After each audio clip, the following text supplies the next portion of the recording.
Welcome to Gospel Truth with Andrew Wommack, a teaching ministry that focuses on God's unconditional love and grace. There could be millions and millions and millions of people watching this program right now, and every one of you was designed by God with a purpose. And now, here's Andrew. Welcome to our Thursday's broadcast of the Gospel Truth. Today I'm continuing to teach on a series that I've entitled How to Find, Follow, and Fulfill God's Will. I tell you, I love this. This has transformed my life, and I believe that this is a key for everyone. I've also written a little 25-page booklet here entitled My Appointment with God. And this is about when I first encountered God's will for my life, March the 23rd, 1968. It's only 25 pages, and that's a free gift to any person who wants to write in and receive it. And we've got a package. I've got actually 15 hours worth of teaching on how to find, follow, and fulfill God's will. We've got study guides that go along with this book that are specifically designed for you to disciple other people in either Bible studies or a Sunday school setting, things like that. And so we'll be giving you all that information at the end of the program today. I've been saying some really powerful things that the Lord used in my life in a big way, and I hadn't got time to go back and summarize it all, but I've focused primarily about how Moses was self-willed when he first found God's will for his life and tried to bring it to pass through his own strength, his own ability. He even justified killing an Egyptian, thinking that that was bringing God's will to pass, and he totally missed it. And so he had to flee into the wilderness, and after 40 years in the wilderness, he learned that it was not going to be his might or his power, but it was going to be by the Spirit of the Lord that God was going to bring deliverance. And God appeared unto him in a burning bush, Exodus chapter 3, and spoke to him. It was time now to go back and bring the Israelites out of Egypt. And he had learned this lesson that he couldn't do it. And so he started telling God, I can't do it. They won't listen to me. It won't work. He had come to the end of himself, which is absolutely necessary, but you can't stop there. There are some people that have learned this, that without Christ, I can do nothing. And that's essential and it's true. But you've got to go beyond that to where I can do all things through Christ.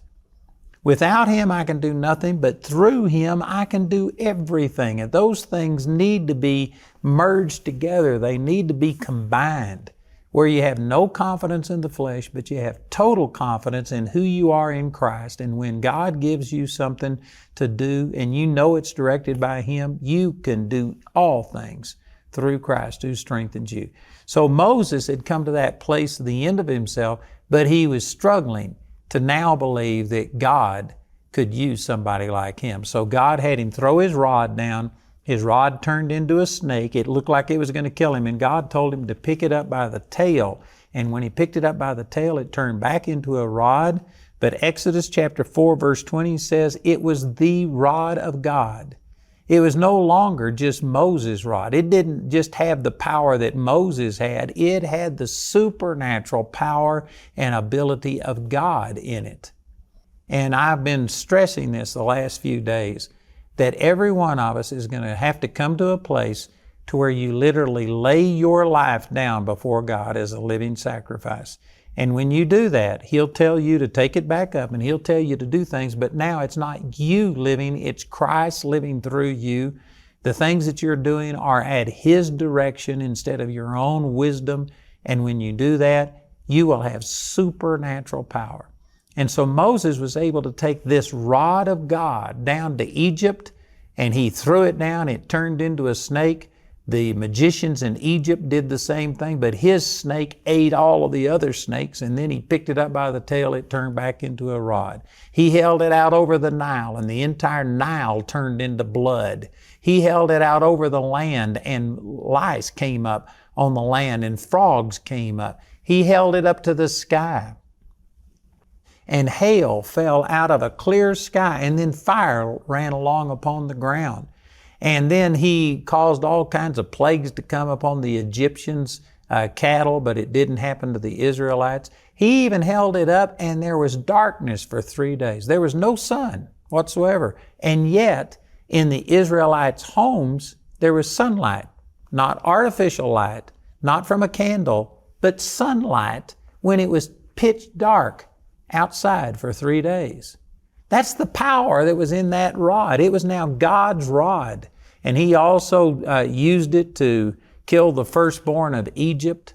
And He did all of these things. And then in the 14th chapter, after they came out of the land of Egypt, let me read these verses to you in Exodus chapter 14, verse 1. It says, "And the Lord spake unto Moses, saying, Speak unto the children of Israel that they turn and encamp before this place between Migdol and the sea, over against Baal-Zepon. Before it shall ye encamp by the sea. For Pharaoh will say of the children of Israel, They are entangled in the land, the wilderness hath shut them in." You know what he was doing? He was setting a trap for Pharaoh. He had Moses camp where there was a Red Sea on one side and then there was mountains on these other two sides. So it was like a box canyon. There was no retreat. And he knew that Pharaoh would look at it as, I've got them. They can't escape. And he would entice Pharaoh to come down. And he said in the next verse, "And I will harden Pharaoh's heart that he shall follow after them, and I will be honored upon Pharaoh and upon all of his host, that the Egyptians may know that I am the Lord." And they did so. So once again, Moses wasn't doing his own thing. He didn't just make a bad decision and camp in a place to where there was no retreat. This was done at the direction of the Lord. It was a trap set to entice the Egyptians to come and pursue them so that God could destroy them, bring judgment upon them.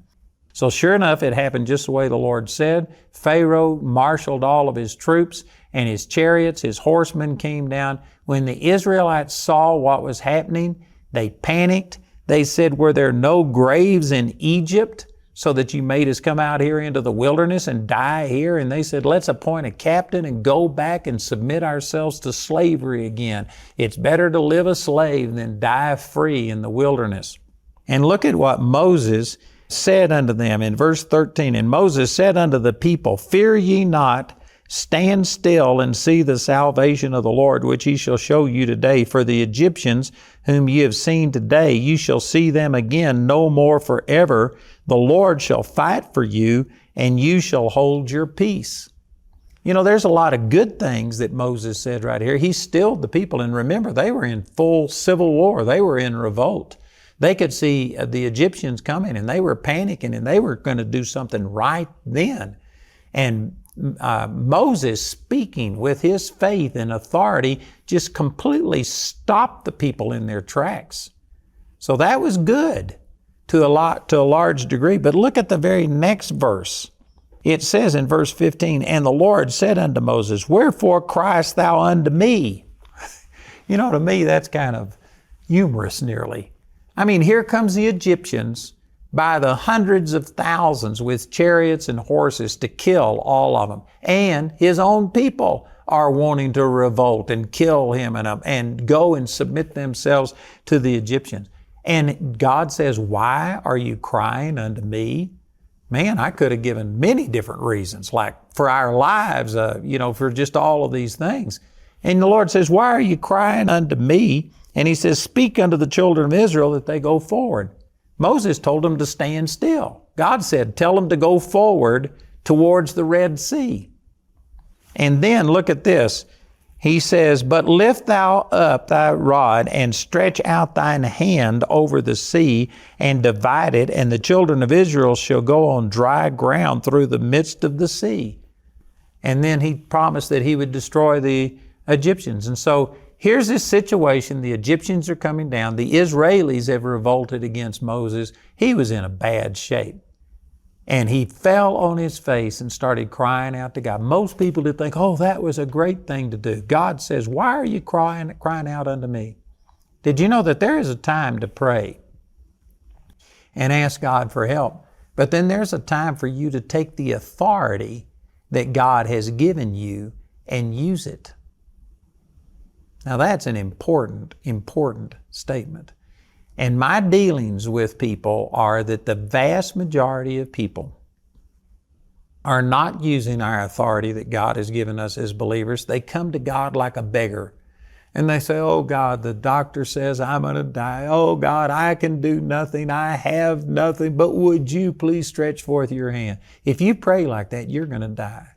Because if you are born again, you have been given the supernatural power of God. Ephesians chapter 1, verses 19 and 20 says it's the same power that God used when He raised Jesus Christ from the dead.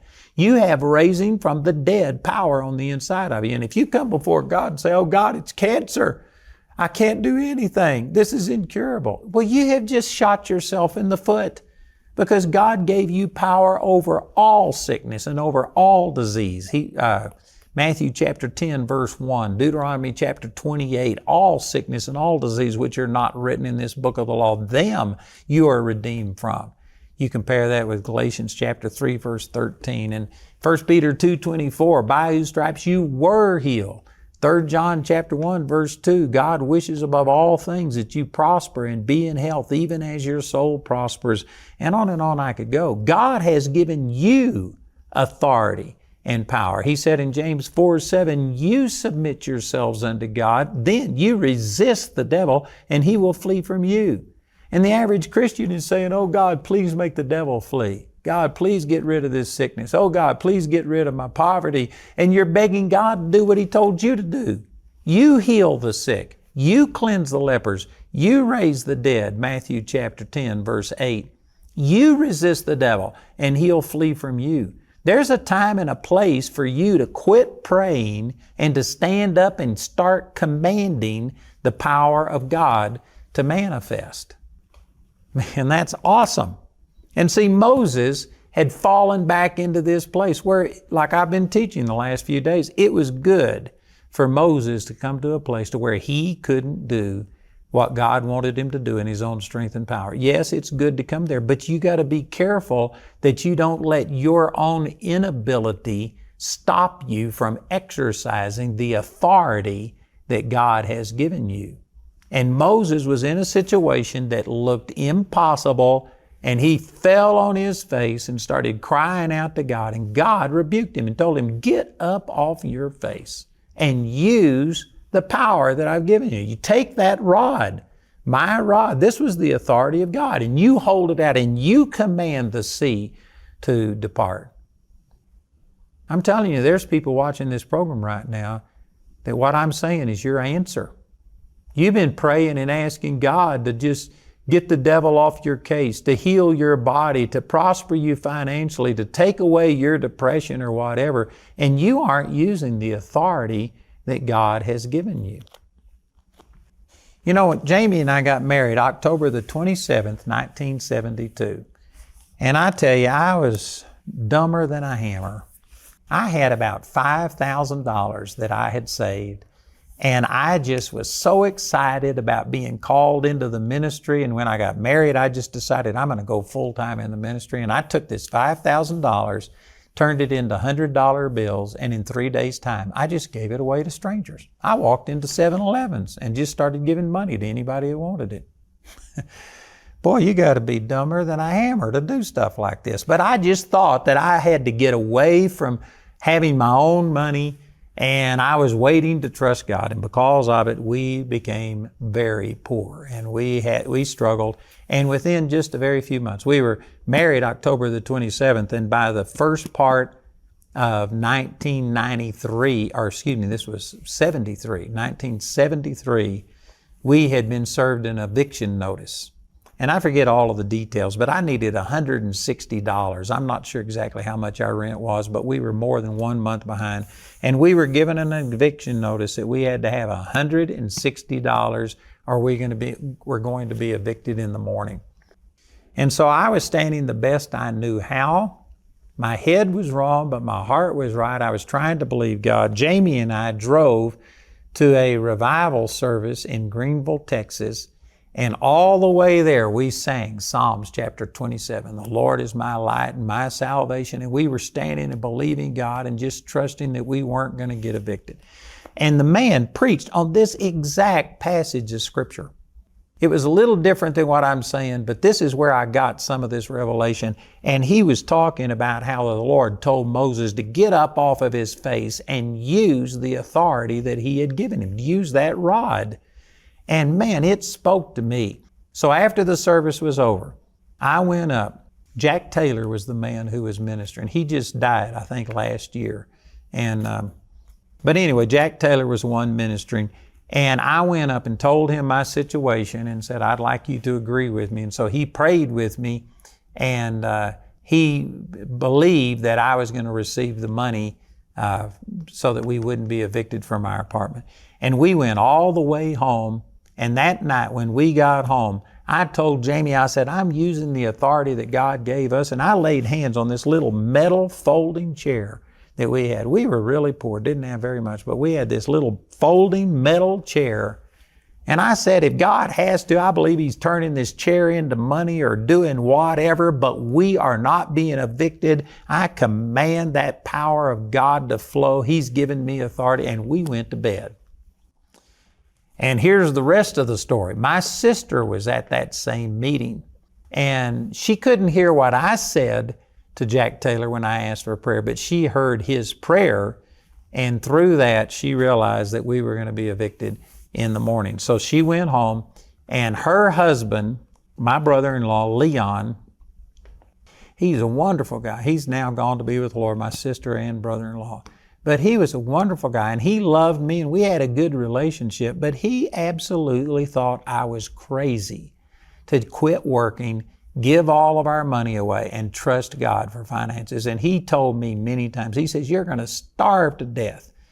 And Joyce, when she heard all of this, she just knew that if she told Leon, her husband, what she had heard, that would confirm all of his suspicions. And so she avoided it. She went home, and he said, how was the meeting? And she told him, and he asked about things, and he said, did you see anybody we know? And she told him about some people that she saw, and he just kept probing. She wasn't going to volunteer this information, but finally he just said, did you see Andy and Jamie? And Joyce says, well, yes, I did. And he says, have they starved to death yet? And she says, well, as a matter of fact, I heard them praying with the minister, and she told Leon that we were going to be evicted in the morning. And Leon got mad and said, I knew it. This is what I was saying. This isn't God. He's crazy. And anyway, he got mad and left the house. This was about 10:30 or 11 or something like that. I don't know. And at 3 in the morning, he knocks on our door. It was about a 2-hour drive from where he lived to where we were living.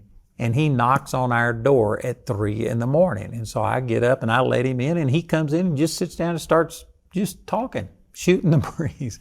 And I said, Leon, it's 3 in the morning. I said, why are you here? And he says, don't ask me any questions. I don't want to talk about it. But he says, if I've ever heard God in my life, God spoke to me and told me to come here and to give you this check. And he gave me a check for $160, exactly what we needed. And then he just got up and left. And so, some people think, well, that was family. And so, that wasn't really miraculous. I guarantee you, having my brother-in-law, the way he thought of me and thought how crazy I was, to have him come and empty his bank account. He was going to East Texas State University to get a doctor's degree, and he had, I think, 2 little children at that time, and they were down to just basically nothing. They were barely eating, and I found out later, he actually emptied his entire bank account. That $160 was everything that he had, and he emptied it and gave it to me, a person who he disagreed with everything I was doing.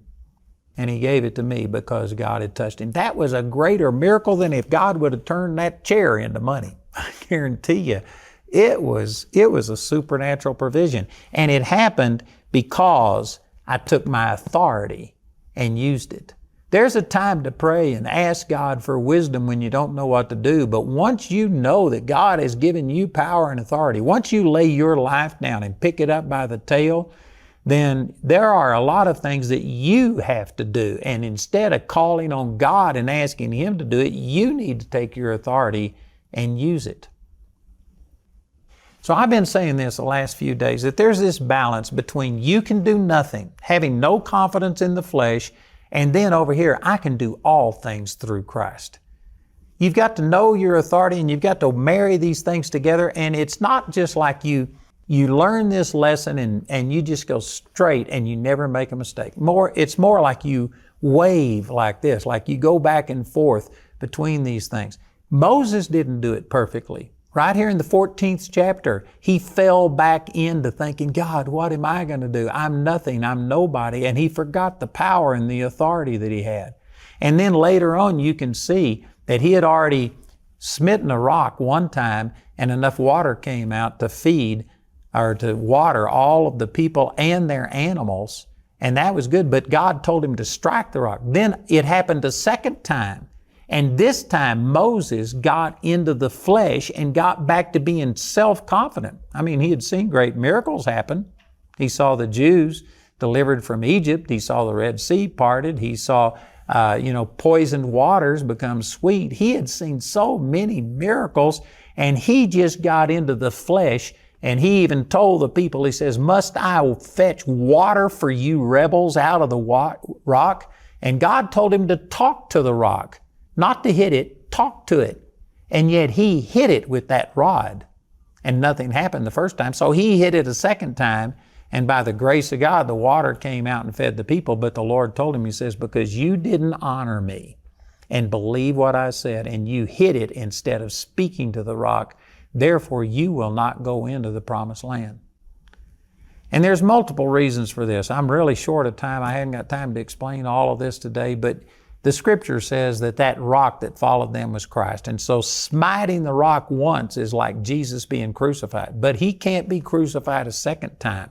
Hebrews chapter 6 says that. So there's symbolism here, yes, that you only crucify Christ once and then you just appropriate everything that one atonement made, and He shouldn't have hit that rock the second time. So I agree with that, and that is all true. But God got so mad at the children of Israel in Exodus chapter 32 that He told Moses to get out of the way and He was going to kill them all. Moses just broke some symbolism, which I'm not saying symbolism isn't important, but it doesn't seem near as bad to me as God just wanting to kill them all. And yet God punished Moses to the degree that He wouldn't even let him go into the promised land.